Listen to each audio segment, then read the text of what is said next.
জেলায় সন্ধ্যার মধ্যে বজ্রসহ বৃষ্টির পূর্বাভাস। তিস্তার পানি বিপদসীমা ছুঁই ছুঁই। সিরাজগঞ্জে নতুন নতুন এলাকা প্লাবিত।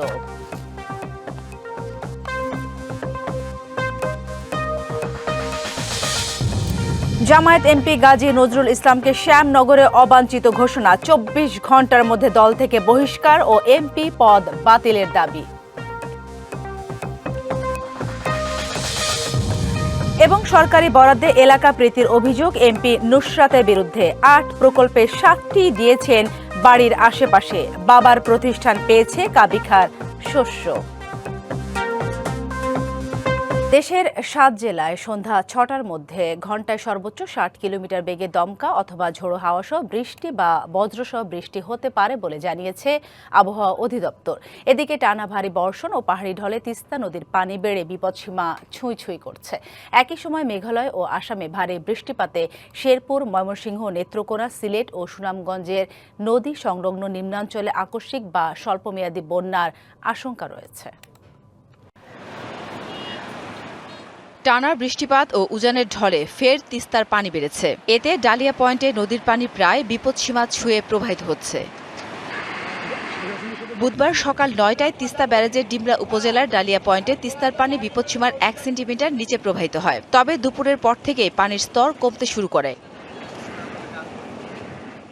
পানির প্রবাহ স্বাভাবিক রাখতে এবং অতিরিক্ত পানির চাপ সামলাতে তিস্তা ব্যারেজের 44টি জল কপাটি খুলে দেওয়া হয়েছে। পানি উন্নয়ন বোর্ড জানায়, আগামী 24 ঘন্টায় তিস্তার পানি বিপদসীমার উপরে প্রবাহিত হতে পারে। পানি বাড়তে থাকায় লালমনিরহাটের হাতীবান্ধা, পাটগ্রাম, কালীগঞ্জ, আদিতমারী ও সদর উপজেলার নদী তীরবর্তী বেশ কয়েকটি ইউনিয়নের নিম্নাঞ্চল প্লাবিত হয়েছে। এতে আমন ধান, রোপা আমন, বীজতলা, বাদাম ও বিভিন্ন শাকসবজির ক্ষেত নতুন করে তলিয়ে গেছে। নেত্রকোনার কলমাকান্দায় পাহাড়ি ঢলের পানি নেমে গেলেও ফুটে উঠেছে ক্ষয়ক্ষতির চিহ্ন। ভেঙে গেছে খারনই ইউনিয়নের সীমান্ত এলাকার সঙ্গে উপজেলা সদরের একমাত্র সড়ক যোগাযোগ। নষ্ট হয়েছে প্রায় 25 হেক্টর জমির রোপা আমনের বীজতলা ও মৌসুমি রবি শস্য। সিরাজগঞ্জে যমুনার পানির বৃদ্ধি অব্যাহত রয়েছে। জেলার কাজীপুর সদর, বেলকুচি, চৌহালি ও শাহজাদপুর উপজেলার নিম্নাঞ্চল ও চরাঞ্চলের নতুন নতুন এলাকা প্লাবিত হয়েছে। এছাড়া কাজীপুর, চৌহালি ও শাহজাদপুর এলাকার কিছু দুর্গম চরাঞ্চলে নদী ভাঙন দেখা দিয়েছে। জান্নাত সাথী, ডিবিসি নিউজ ডেস্ক।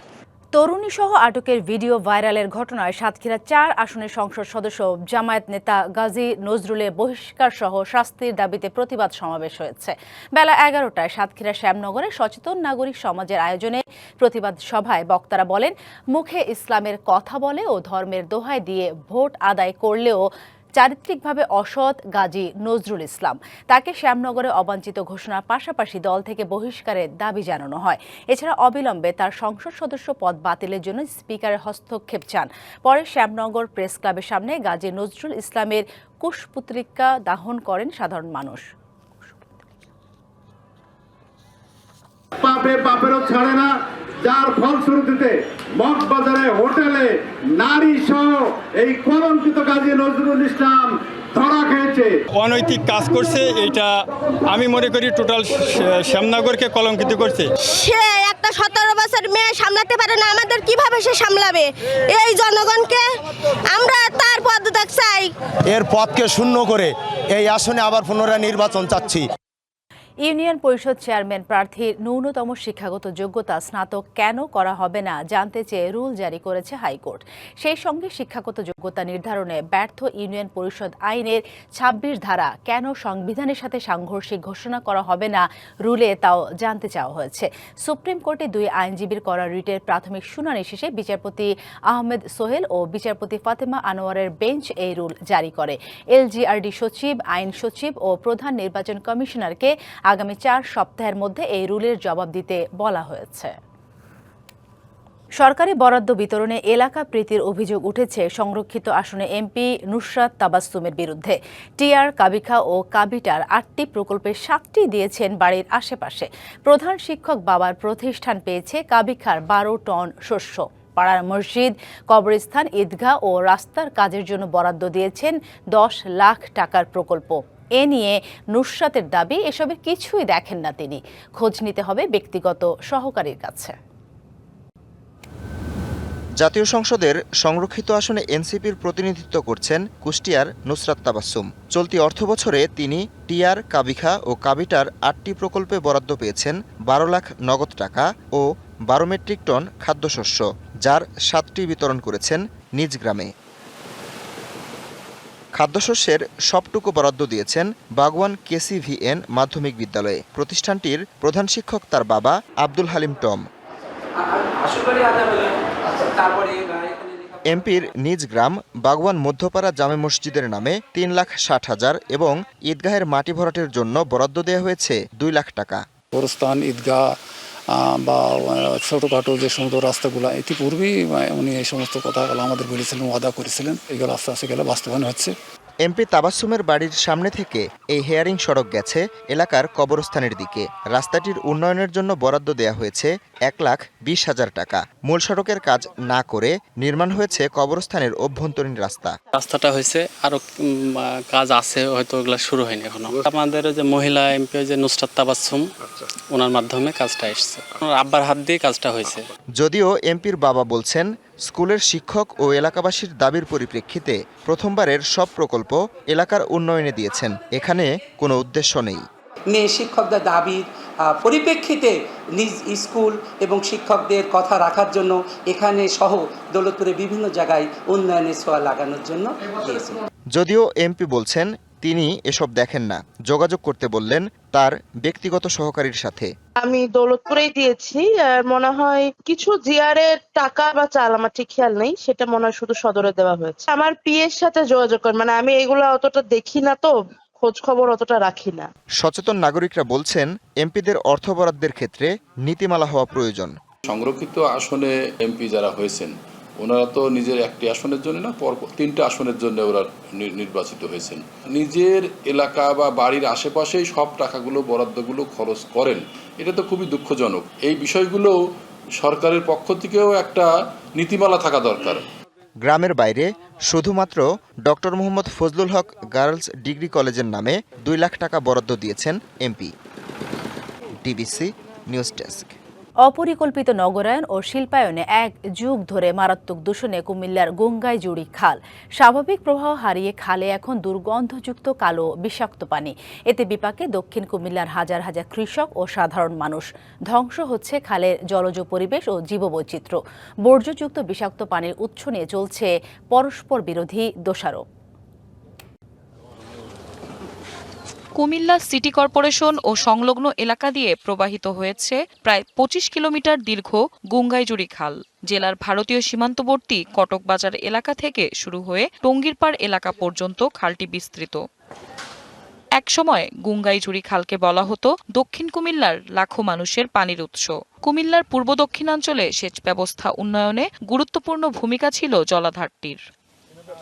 স্থানীয়দের অভিযোগ, কুমিল্লা ইপিজেড স্থাপিত দেশি বিদেশি ৪৮টি কারখানার বিষাক্ত বর্জ্যে দূষিত হচ্ছে খালের পানি। চরম ভোগান্তিতে ৪ উপজেলার মানুষ। ব্যাহত হচ্ছে কৃষি উৎপাদন। এই পানি একদম এসিড, অন্য যদি একটা মিশিং লাগে হানি ফালাই হেন একদম জ্বললিয়া, এরপর আপনি দানটা একদম শুইয়া যায়। যদি আরো ২-৪-৫ বছর এভাবে পানি প্রবাহিত হইতে থাকে, তাহলে এই খালের দুই পারের আসলে অনেক বসতি ঘর বাড়ি আছে, কেউ বসবাস করার মতো কোনো অবস্থায় থাকবে না। এখানকার অক্সিজেন, বাতাস সমস্ত কিছু নষ্ট হয়ে গেছে। আমরা বিভিন্ন এই রোগের আক্রান্ত। অনেকগুলো শিক্ষা প্রতিষ্ঠান, তারা কিভাবে এই ক্লাসে বসে থাকে এই দুর্গন্ধের মধ্যে। ইপিজেডের যে বিষাক্ত পানিগুলো বা কেমিক্যালগুলো, এগুলো কিন্তু একটি প্লান্টের মাধ্যমে এগুলাকে রিসাইক্লিং করে এগুলাকে কিন্তু পরিশোধিত করেই কিন্তু এগুলাকে ডেলিভারি দেওয়ার কথা। তো ইপিজেড তা না করে এটা যেভাবে আসছে কেমিক্যালযুক্ত পানিগুলোই তারা ছেড়ে দিচ্ছে। তো তারা যে এই কাজটা করছে, এই কারণে কিন্তু পরিবেশ দূষণ হচ্ছে, এবং এই পানি যত দূর যাচ্ছে ততটুকুই কিন্তু আমাদের পরিবেশের ক্ষতি হচ্ছে। পরিবেশ অধিদপ্তর জানিয়েছে, খাল দূষণের উৎস নিয়ে তদন্ত চলছে। দায়ীদের বিরুদ্ধে নেওয়া হবে আইনি ব্যবস্থা। খালটি দূষণমুক্ত করে আগের অবস্থায় ফেরাতে উদ্যোগ নেওয়ার কথা জানান পরিবেশ মন্ত্রী। একটা পরিবেশ অভিযান নিয়োগ করবো, যেন সে প্রতিদিন সকাল থেকে পুরো রাত চেক করতে পারে। আর যদি সিটি কর্পোরেশন থেকে যদি হয়, তাহলে সেটাকে নির্ধারিত করে আমি সিটি কর্পোরেশনের যে প্রশাসক আছে তার সাথে কথা বলবো, বর্জ্য ব্যবস্থাপনা বলেন সেটার জন্য ইমিডিয়েটলি উন্নত করে সেজন্য আমি এলজিইডির সাথে কথা বলবো। গুঙ্গাইজুড়ি খাল দক্ষিণ কুমিল্লার প্রাণ, জলাধারটি রক্ষা করা এখন দক্ষিণ কুমিল্লার লাখো মানুষের প্রাণের দাবি। DBC news desk. শরীয়তপুরের ভেদরগঞ্জ উপজেলার নারায়ণপুর ইউনিয়নের হাজারো মানুষের যোগাযোগের একমাত্র ভরসা ডিঙি নৌকা। প্রাকৃতিক দুর্যোগ কিংবা নৌকায় ত্রুটি দেখা দিলে থমকে যায় 20,000 বাসিন্দার জীবন। বারবার আশ্বাসের পরও সেতু না হওয়া স্থানীয়দের মাঝে বাড়ছে ক্ষোভ। শরীয়তপুরের ভেদরগঞ্জ উপজেলার নারায়ণপুর ইউনিয়নের কীর্তিনাশা নদীতে প্রতিনিয়ত ঝুঁকি নিয়ে নদী পার হচ্ছে শিশু শিক্ষার্থীরা। নারায়ণপুর ইউনিয়নের 10টি গ্রামকে সদর থেকে আলাদা করেছে এই নদী। শিক্ষা, চিকিৎসা কিংবা দৈনন্দিন প্রয়োজনে সদরে যেতে বাসিন্দাদের ভরসা একটি মাত্র নৌকা। মাঝির অনুপস্থিতি, নৌকার ত্রুটি বা বিরূপ আবহাওয়া থাকলে থমকে যায় পুরো এলাকার স্বাভাবিক জীবনযাত্রা। হলে খাওয়ালা বাড়িতে জায়গা আমরা অনেক সময় দাঁড়িয়ে থাকি, দেরি হলে তারপরে বাসায় চলে যাই, তারপর আর স্কুলে যেতে পারি না। বৃষ্টির সময় অনেক অসুবিধা হয়, বাচ্চাদের ভয় পায়, বৃষ্টির সময় অনেক পানি হয়, ঢেউর সময় নৌকা ডোবার ভয় থাকে। পাবলিকের খুবই অসুবিধা, নৌকা ডুবে যায়, পোলাপান স্কুলে লেখাপড়া করে, ভয় আতঙ্কে আমরা সবসময় থাকি। সম্প্রতি 15 শিক্ষার্থী নিয়ে নৌকাডুবির ঘটনায় বেড়েছে উদ্বেগ। দীর্ঘদিন ধরেই নদীর উপর একটি সেতুর দাবি জানাচ্ছেন বাসিন্দারা।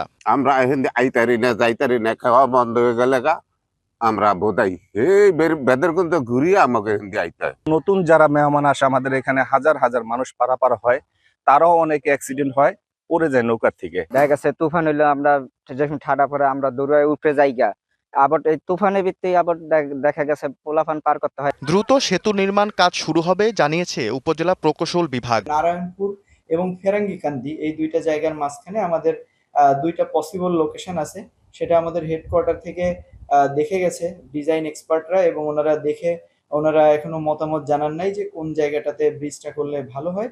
তবে এই দুইটা জায়গার যে কোনো একটা জায়গাতে ব্রিজ হবে এবং এটা আমরা আশাবাদী। আমরা এটা বেশ কয়েকটি প্রকল্পের প্রস্তাবনা পাঠিয়েছি। কীর্তিনাশা পাড়ের মানুষের প্রত্যাশা একটি সেতুর মাধ্যমে নিশ্চিত হবে নিরাপদ যাতায়াত, শিক্ষা, স্বাস্থ্যসেবা এবং উন্নত জীবনের অধিকার। DBC news desk. রাজশাহীর চারঘাট উপজেলায় মসজিদে আরবি পড়া শেষে বাড়ি ফেরার পথে 17 বছর বয়সী এক কিশোরীকে সংঘবদ্ধ ধর্ষণের অভিযোগ উঠেছে। এই ঘটনায় ভুক্তভোগীর মা বাদী হয়ে দুপুরে চারঘাট থানায় একটি মামলা করেছেন। পুলিশ জানায়, মঙ্গলবার রাতে ওই কিশোরী মসজিদে আরবি পড়া শেষে বাড়ি ফিরছিলেন। পথে একই গ্রামের এক যুবক কিছু একটা দেখানোর নাম করে তাকে পাশের আমবাগানে নিয়ে যায়। সেখানে আরও 2 যুবক অপেক্ষা করছিল। 3 জন মিলে কিশোরীকে পাট খেতে নিয়ে সংঘবদ্ধ ধর্ষণ করে। অভিযুক্তরা হলেন লিমন ইসলাম, শিটু আলম এবং শিবা রহমান। ভুক্তভোগী কিশোরীর কিছুদিন আগেই বাল্যবিয়ে হয়। কিশোরীর স্বামী ঢাকার পোশাক কারখানায় কাজ করেন।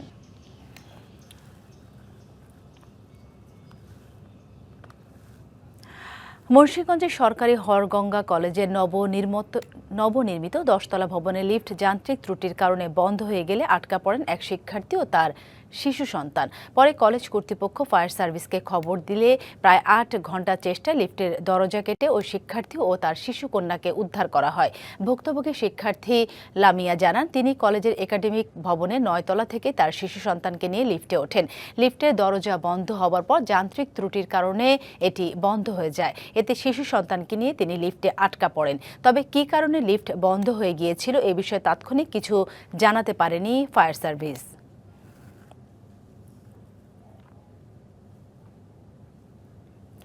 নেত্রকোনা মারাদিঘি স্কুল এলাকায় দীর্ঘদিন ধরে ইফটিজিং ও মাদক সেবীদের উৎপাতের প্রতিবাদে বিক্ষোভ মিছিল ও মানববন্ধন করেছেন শিক্ষক, শিক্ষার্থী এবং স্থানীয়রা। দুপুরে সদর উপজেলার চুচুয়া বাজারে মানববন্ধনে বক্তারা অভিযোগ করেন, স্কুলগামী ছাত্রীদের উত্ত্যক্ত করা, মাদক সেবীদের প্রকাশ্যে আড্ডা এবং অসামাজিক কর্মকাণ্ডে এলাকাবাসী চরম নিরাপত্তাহীনতায় ভুগছে। দ্রুত ইফটিজিং ও মাদকের বিরুদ্ধে কঠোর অভিযান চালিয়ে দোষীদের আইনের আওতায় নেওয়ার দাবি জানান তারা। নইলে আরও কঠোর কর্মসূচির হুঁশিয়ারি দেন বিক্ষোভকারীরা। ডিবিসি সারা বাংলায় ছিল এখনকার মতো। ডিবিসি নিউজের সংবাদগুলো পড়তে ভিজিট করুন dbcnews.tv আর ভিজিট করুন ডিবিসির ফেসবুক পেজ এবং ইউটিউব চ্যানেল ডিবিসির সঙ্গে।